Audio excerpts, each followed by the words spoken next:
Hello everybody, welcome back to EngLang Pro's YouTube channel. My name is Tori and we're going to do something a little bit different today. So today you and me are going to work through the 2021 AC Text 2 together. We're going to start off by doing it separately 2 times, and then we can compare what you got in your analysis and your annotation of the text and what I got in my 5 minutes. So you will get, in your actual final end of year exam, you'll get 5 minutes of reading time per section of the English language exam. So I'd recommend just skimming through the AC text, getting comfortable with things like the context, the register, the tenor, those sorts of things, and your farm's SPCT factors. So that is the important things that go towards creating the text as it is. Get a feel for that in your 5 minutes of reading time, or less, depending on how much you want to work on your picking your essay topic or actually answering your short answer questions in your head. Then I'll stop the timer and restart it, and you and me will do some planning. So that means trying to find a feature from every subsystem that we've covered, and also identifying all your farms SPCT or whatever acronym you use for your AC introductions, all those factors that contribute to the text, being able to find features in the text that make it what it is. And this time you can actually pick up a pen, a highlighter, and annotate your text. So I've already read the text, so I'm going to give you guys 5 minutes to read it. It's this one. You've got access to this in the description link. But it's a whiff away question and answer, frequently asked questions page. So a few tips: read the background information, please. And don't forget that the transcript will support you in terms of recognizing things that are worth analyzing. So with that, I'm going to give you 5 minutes. I won't read the text because I've already read it, but we'll give you 5 minutes. I'll come back and then we'll start the timer again. And this time, both of us will have a crack at analyzing the text, okay? No pressure. It's just you and your YouTube and me in my room by myself. So there is no pressure to get anything like right or however many features you get. I'll spend some time afterwards going through features that we both didn't get. So for example, 5 minutes is not enough time to analyze every feature or even identify every feature that you will as you go through writing your text. Okay, so when you write your AC, you'll flip back to the text and go, I need more, formal features, and then you'll find more.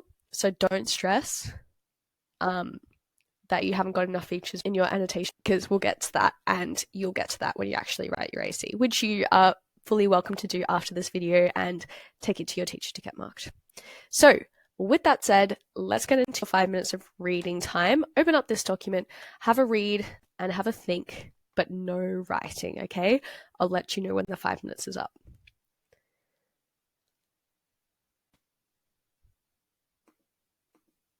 All right, here we go.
All right, guys, time is wrapping up for your reading time.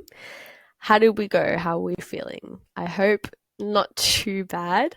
It's been a little while since I've read this text as well, so I didn't read it in that time, so you guys have got a little bit of a leg up on me.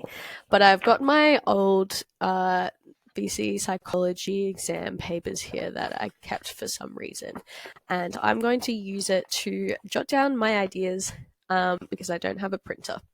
But yes, now we're going to spend 5 minutes, go through, make sure you've got something from each subsystem if you can, but definitely something for register, something for context, something for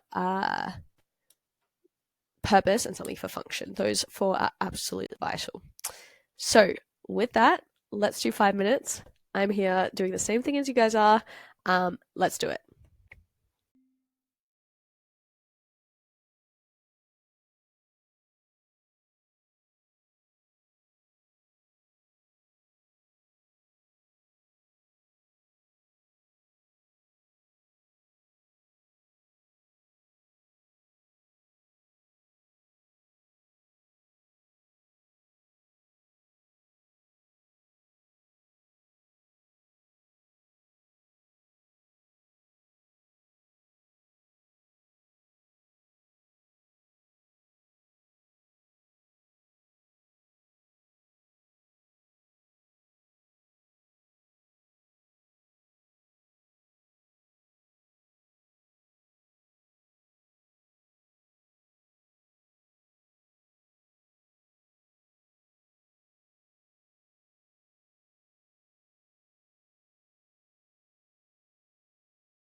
this time, sorry, I got scared from the sound. How do we go? This is what mine looks like. I've scribbled down and I've split it into the written part and the spoken part. All right, let's have a look. I'm going to bring over text and I'll go through the things I found, and then as we do, we'll spend a bit more time annotating some things that maybe we didn't find. So this text with our FARMS SPCT sort of contextual factors field is going to be in like antiperspirants. Is it antiperspirants or deodorant? Deodorant, sorry, not antiperspirant. Doesn't matter. It's still in the field of things like self-care, hygiene, that sort of thing. Function, I decided that I think it's mostly a referential function. And so what I was going to do for that is talk about something like this, which is part of a declarative sentence, or these, which are declarative sentences. This is a declarative sentence. So just talk about the declarative sentence in terms of function. Pretty quick and easy. Audience is going to be the people who are interested or have bought with away. This is an actual product, by the way. I remember looking it up. It was, where is it? Down here. No Pong. It's actually called No Pong, which was kind of fun. And it was really weird watching the video and hearing the transcripts that I've done so many ACs on. Register, quite informal, but also informative. Informative on informal.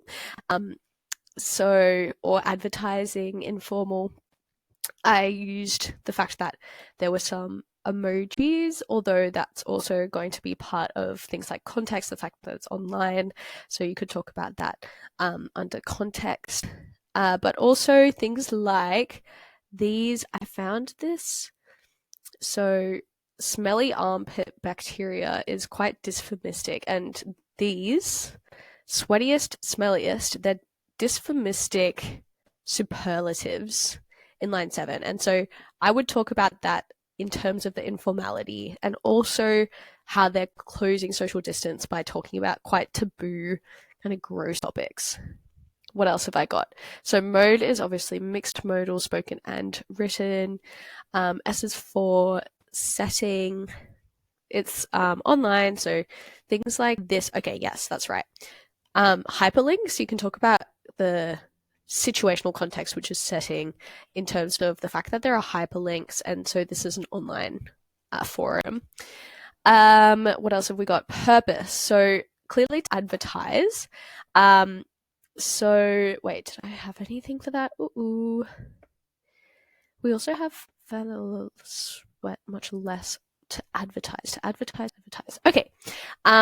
Let's talk about, we don't believe in snake oil cures, we believe in science. This is an antithesis, because they're antithesizing, or they're contrasting science with snake oil cures, and they're saying that they are scientific. So they're trying to advertise the fact that their product is scientific, smart, it works.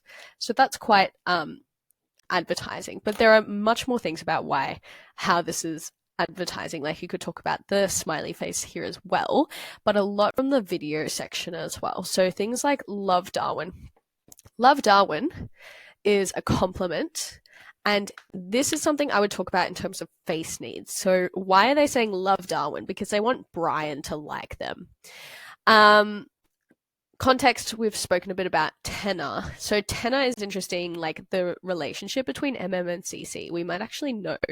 So Maggie McDonald and Kaylin Collins are co-founders of Whiffaway. So they're quite close business partners, or at least they've got a professional relationship. But they use, for example, CC uses the collective, what's it called? The plural person pronoun, the plural first person pronoun we. So that's kind of lumping Caleb in with Maggie, I think. So now it seems like, they're actually quite close, because he's able to talk about himself, but also assume that is on the same wavelength as him. And they have things like humor. So this is laughter or a vocal effect down here. So they are joking around. They have a close social distance or a close tenor relationship. Cool. So I've spoken about declaratives. Field. Okay, so jargon. They've got a few things. First of all, there's this initialism TGA, Therapeutic Goods Administration. So that's kind of showing off that they know what they're talking about. Antiperspirant, and they talk about pH up here in line 9 as well. So these are all things you could consider jargonistic or like within the hygiene product market sort of field.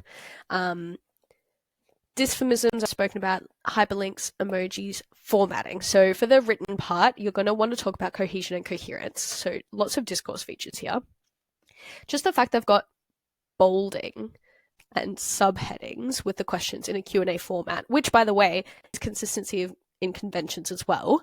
All of that contributes to the coherence of this text. But the consistency in conventions is a cohesive feature. Other things in written that was below the video transcript is this which is onomatopoeia, but onomatopoeia is actually a phonological patterning feature. So why is it in the written part of the text? Think about why they might want to replicate spoken features. And this is a common thing, especially in informal texts, is that they'll misspell things on purpose in order to represent what someone might say if they were speaking.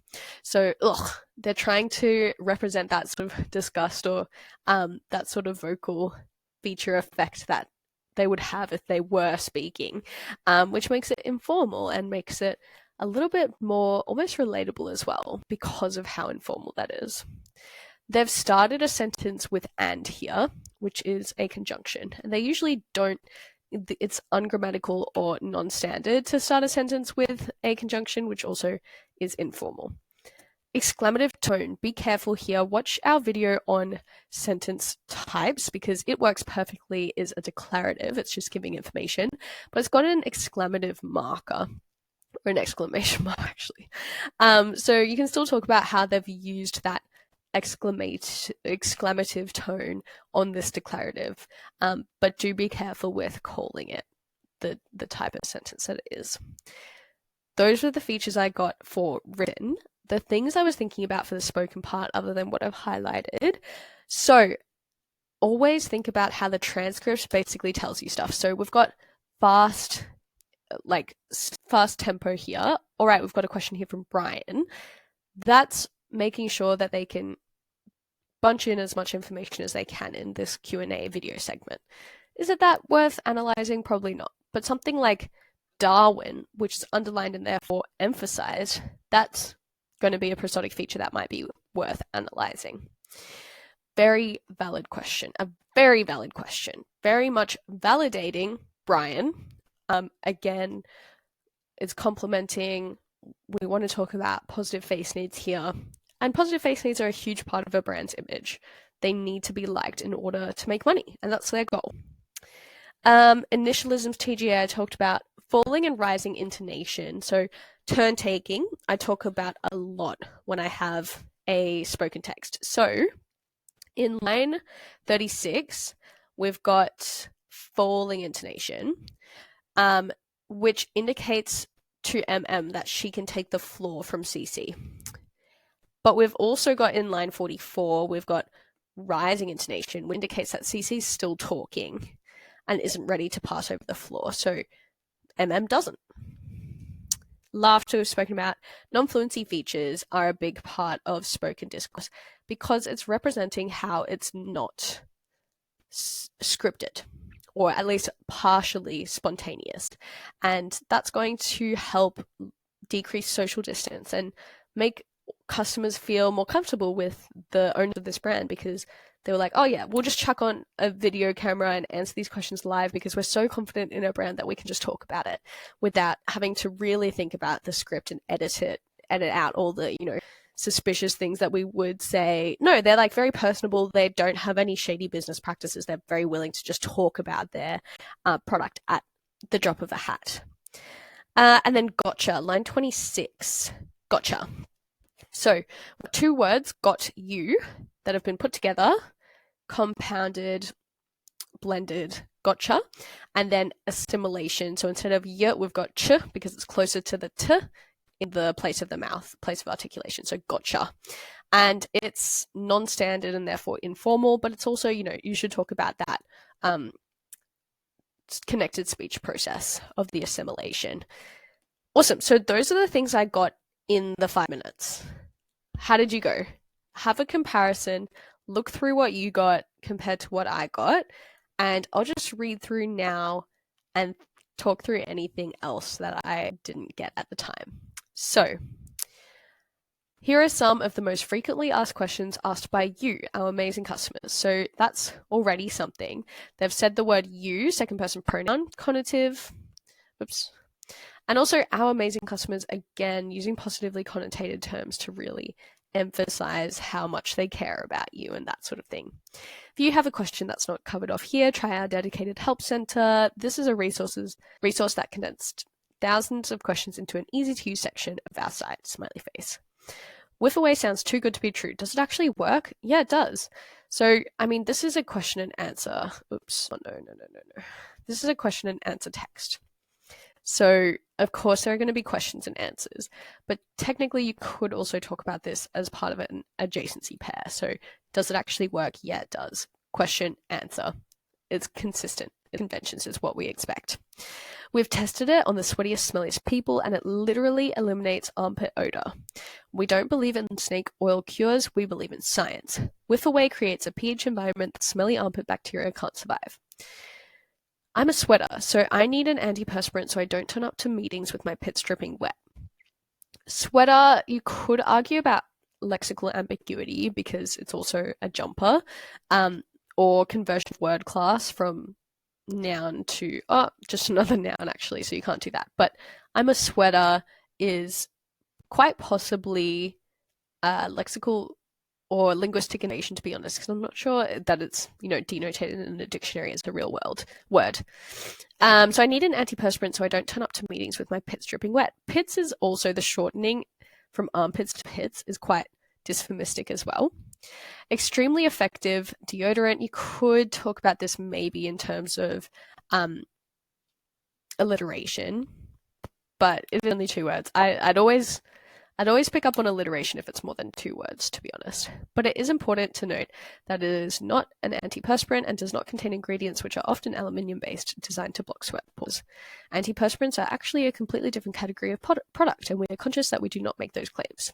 If you've been using antiperspirants for some time, you may find that you sweat more, but you have no body odor. We have also had a lot of people find that after using Whiff Away for a longer period of time, that they actually sweat much less than before, as their pores can breathe freely and their bodies are not constantly trying to produce as much sweat. Can't really see something in there. All right, so that's a discourse marker that might be part of introducing a new topic. So something like anyway, all right, those are discourse markers that say, okay, we're about to talk about something else. From Darwin, Northern Territory, love Darwin. And here's asking, pause, if Whiff Away stops you from sweating. Gotcha, great question, Brian, and a very valid question coming from Darwin. We love it up there, and it's very hot and potentially sweaty. Yes. So Whiff Away is not an antiperspirant. It does not contain ingredients that are designed to block pores. I think this emphasis is quite good in terms of it's very much to do with the referential function. It's being very clear. It does not contain blah, blah, blah. And it's actually antiperspirants and deodorants are considered completely different products. So this is almost kind of a repair, because CC starts talking, but then completely kind of scratches the first half of the sentence. And it's actually completely ignores what is just said and then goes, antiperspirants and deodorants are considered completely different products. So that could be considered a repair. Antiperspirants actually have ingredients that change your bodily function, which is blocking your pores. Okay, so this is definitely also a repair, and stopping your sweat. whereas deodorants do not. They allow your skin to breathe. Yeah, and whiff away just stops the bacteria from growing on your skin, which is how it stops you from smelling but not from sweating. And customers have found that over time, once your body adjusts, blah, blah, blah, sweat less will not keep you from smelling. Yeah, and we've been using it for a while, and we find we sweat a lot less than we used to when we were continually blocking our pores. We've been through Darwin and don't sweat. And so that's a bit of a joke, so a bit of laughter. I have very sweaty skin. Ugh, don't want to use my fingers. Why not? So you could talk about rhetoric here. So it's a rhetorical question. It's rhetoric. It is in the study design, not really commonly talked about, but you could kind of talk about that in terms of the fact that it's part of the advertising register and purpose. It's just like a lotion or cream. And this is synonymy, so comparing the products. And after you've used Whiff Away for the first time, you'll find your armpits are a much cleaner place. We also believe it's important to stay in touch with your body. For people with longer nails, some suggestions we've had from customers are try using the back of your nail, try using the back of the teaspoon as an applicator. It works perfectly. So this sentence is actually an imperative. So be careful about that. Again, not an exclamative, but actually also not a declarative. Cool. All right. There are going to be a bunch more features in there that we haven't picked up, but that's okay. We'll leave it there for now.